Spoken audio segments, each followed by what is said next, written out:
Orang yang bodoh menurut Alkitab. 1. Tidak memahami kitab suci. Lukas 24 ayat 25. Lalu ia berkata kepada mereka, "Hai kamu orang bodoh, betapa lambannya hatimu sehingga kamu tidak percaya segala sesuatu yang telah dikatakan para nabi." Yang kedua, tidak mengerti kehendak Tuhan. Efesus 5 ayat 17. Sebab itu janganlah kamu bodoh, tetapi usahakanlah supaya kamu mengerti kehendak Tuhan. Yang ketiga, tidak taat. Matius 7 ayat 26. Tetapi setiap orang mendengar perkataanku ini dan tidak melakukannya, ia sama seperti orang yang bodoh yang mendirikan rumahnya di atas pasir. Yang keempat, tidak mempersiapkan diri menjelang kedatangan Tuhan. Matius 25 ayat 1-13 tentang 5 gadis bijaksana dan 5 gadis bodoh. Yang kelima, jadi hamba uang, mamon jadi tuhannya, berhala. Orang kaya yang bodoh terikat oleh hartanya, tidak bisa melepaskannya. Lukas 12 ayat 13-21. Yang keenam, pemarah membesarkan kebodohan. Amsal 14 ayat 17, siapa lekas naik darah berlaku bodoh, tetapi orang yang bijaksana bersabar.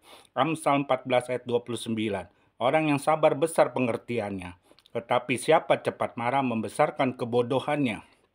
Yang ketujuh, mengulangi kebodohannya. Amsal 26 ayat 11. Seperti anjing yang kembali ke muntahnya, demikianlah orang bodoh yang mengulangi kebodohannya. Yang ke-8, tidak mengenal Allah, tidak mempunyai pengertian, pintar berbuat jahat. Yeremia 4 ayat 22. Sungguh bodohlah umatku itu, mereka tidak mengenal aku, mereka adalah anak-anak tolol dan tidak mempunyai pengertian. Mereka pintar untuk berbuat jahat, tetapi untuk berbuat baik mereka tidak tahu. Yang kesembilan, tidak dapat menerima apa yang berasal dari Allah, karena manusia duniawi. 1 Korintus 2 ayat 14. Tetapi manusia duniawi tidak menerima apa yang berasal dari Roh Allah, karena hal itu baginya adalah suatu kebodohan, dan ia tidak dapat memahaminya, sebab hal itu hanya dapat dinilai secara rohani. Terjemahan TSI. Orang yang tidak memiliki Roh Allah tidak bisa menerima ajaran yang berasal dari Roh Allah, karena orang seperti itu akan menganggap ajaran tersebut sebagai kebodohan. Dia tidak mungkin mengerti, sebab ajaran dari Roh Allah hanya bisa dimengerti dengan bantuan Roh Allah. Terjemahan FAYH. Tetapi orang yang bukan Kristen tidak dapat memahami dan menerima pikiran Allah yang diajarkan oleh Roh Kudus kepada kita. Baginya pikiran itu kedengaran bodoh, sebab hanya orang yang memiliki Roh Kudus dapat memahami apa yang dimaksudkan oleh Roh Kudus. Orang lain tidak dapat memahaminya. Yang ke-10, ini yang sangat penting. Percaya kepada dusta iblis.